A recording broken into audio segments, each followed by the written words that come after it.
y'all, welcome back to my channel, or welcome if you're new. My name is Kim. I'm a stay-at-home mom to my 2 girls and a wife to my husband Paul. My channel here revolves around cleaning motivation and motherhood, but I've also been homeschooling my daughter Emma for about 3 years now. She's 10 years old. We pulled her out about the beginning of 2nd grade at a public school, and she just started 5th grade this year. So I have a little bit of seasoned experience, I guess you could say, but I wanted to come on today and share with y'all 5 things that I wish I would have known before I started homeschooling her. And it's kind of a 5 things that I wish I would have known / to do. So even if you've already started these, it's not too late. These tips could help you out too. So let's go ahead and get into it.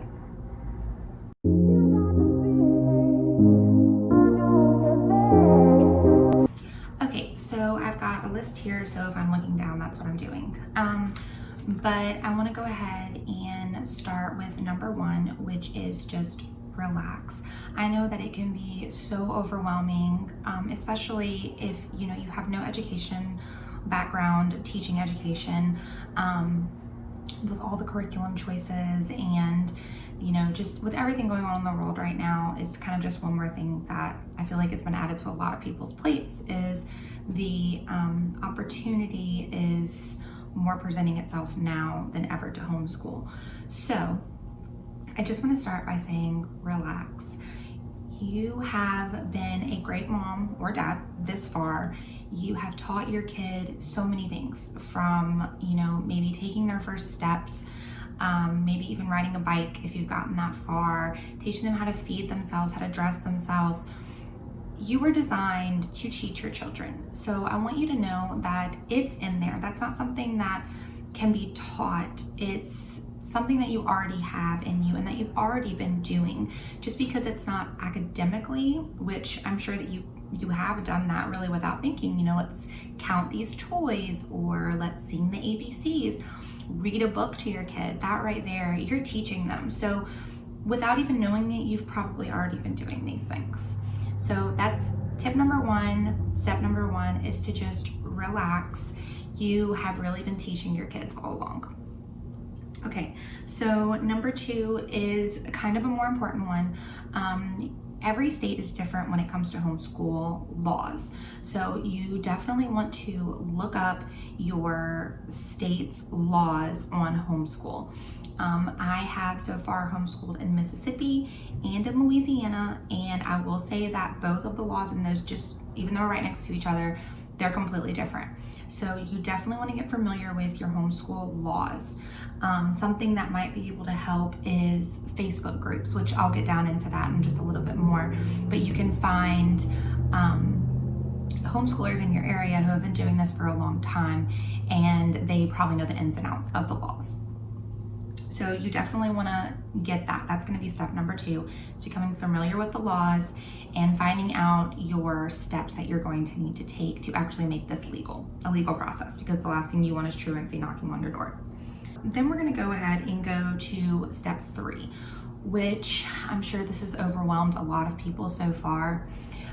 There are different styles of homeschool.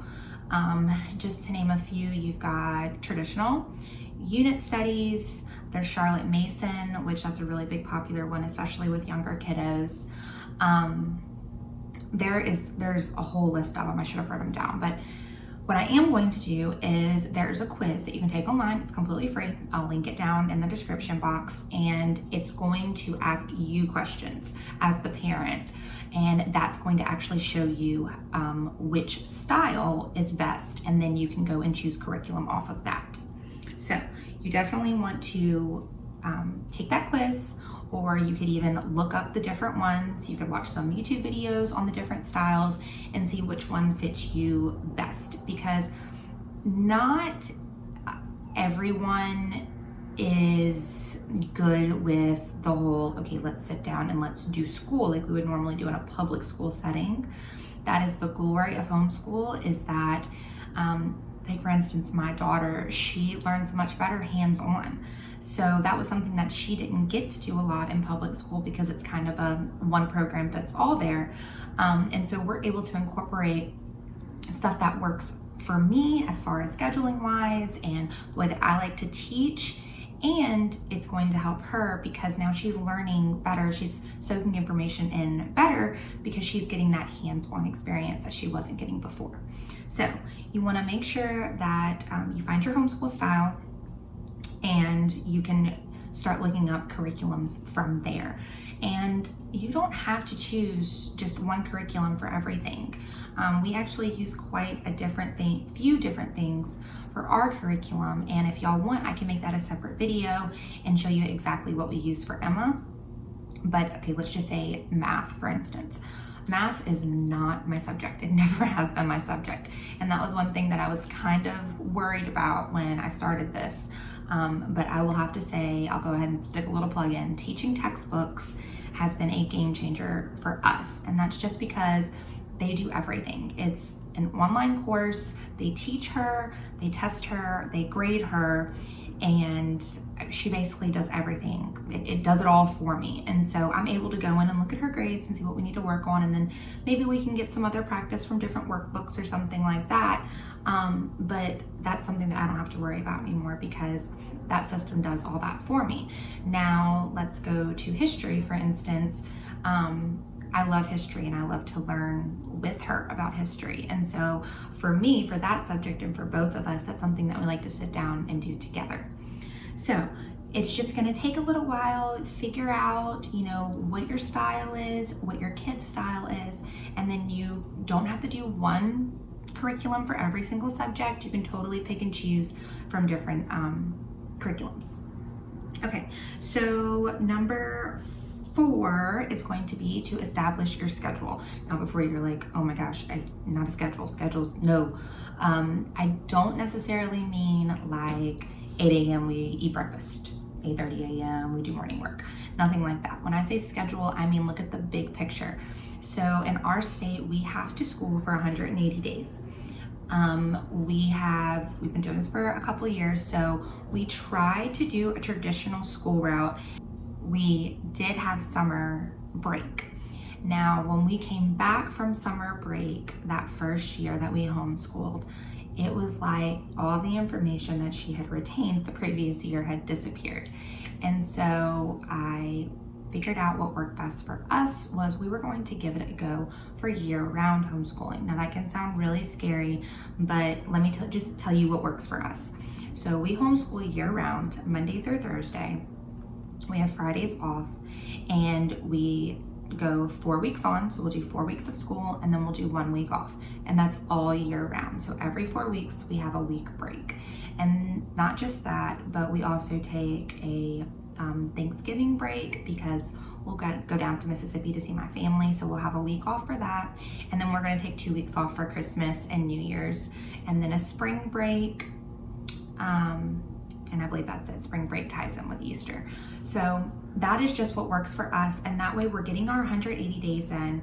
We're still taking our summer break. It's just throughout the year instead of all in one chunk, and she's retaining the information so much better. So that's what works for us.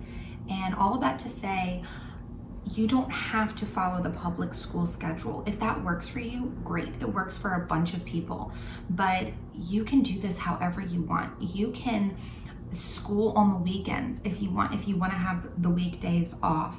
Something that we do is we take pretty days. So instead of like a snow day, which it doesn't snow down here in the South, we'll take a pretty day when it's just gorgeous outside, and we're like, hey, let's go to the park today, and let's go to the splash pad today, and then we can just do a school on Friday. So it makes it very, very flexible. So yes, establish your schedule, your routine, and from my story earlier, it's not gonna be right away. You're gonna try something and it's not gonna work, and that's totally okay. It's just be flexible, it's gonna happen.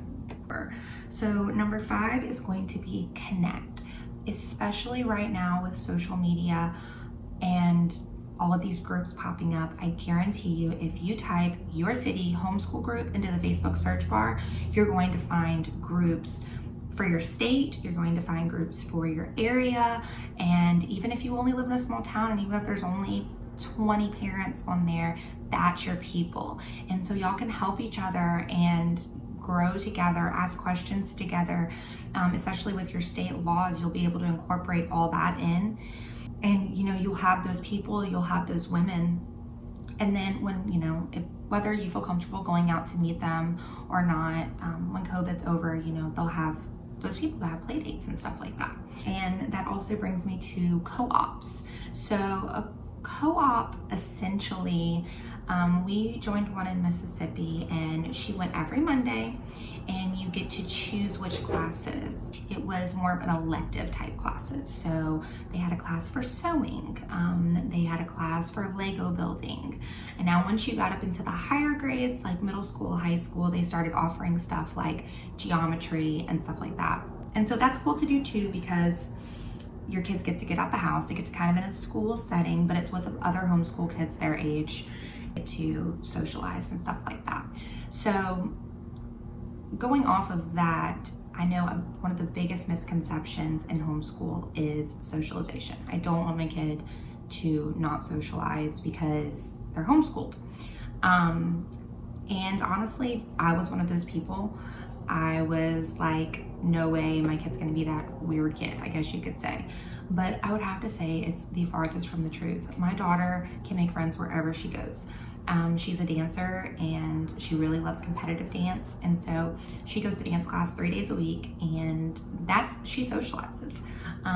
When we go to church on Sundays, she socializes. When they have church functions, she's there. When her dance class has parties, they're there. From what I was seeing right before we pulled her out of public school, socialization was very, very small in school these days. They weren't allowed to talk at lunch, maybe for like 5 minutes. Recess is like 2 minutes now, so there was barely any recess. And especially now with COVID, those poor kids are having to be 6 feet apart.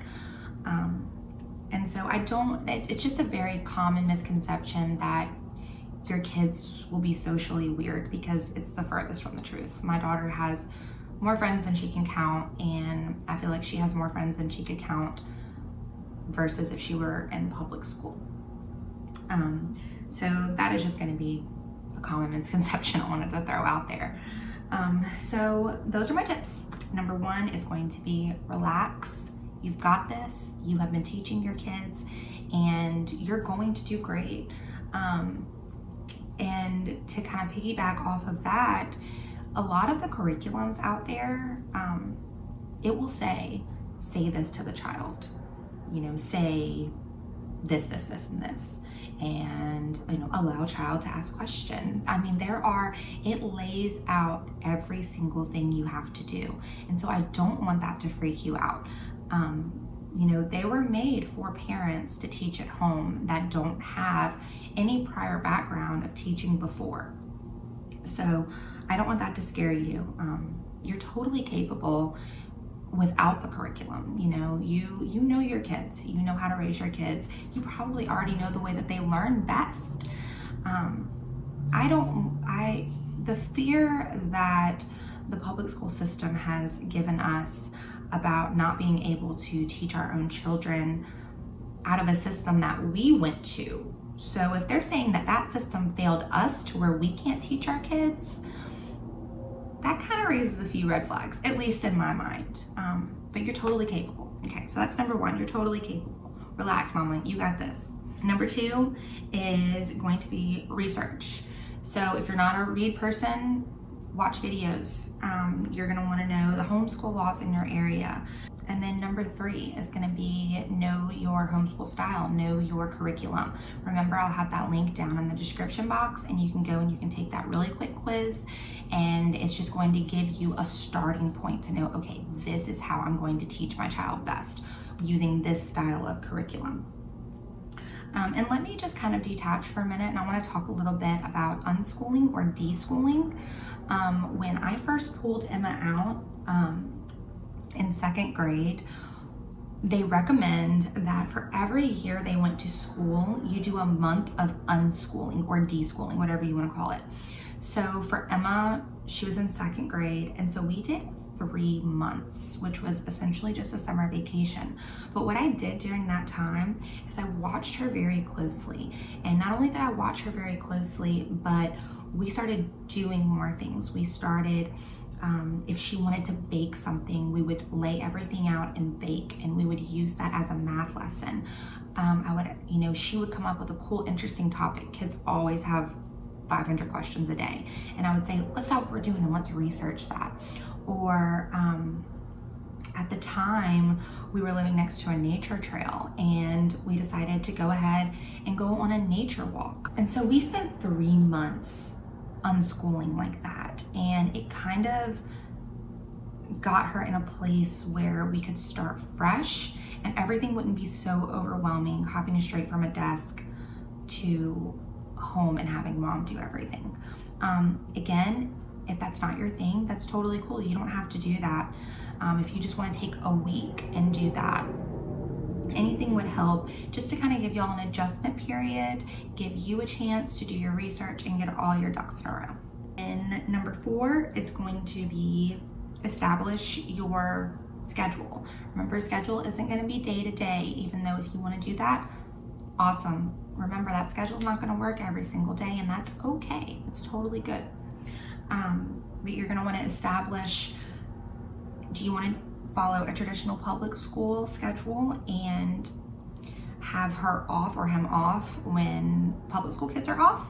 Or do y'all want to follow your own schedule? 4 days a week, 5 days a week, you choose. Number 5 is going to be connect. So Facebook groups, find co-ops in your area if they're offering them right now. I'm here.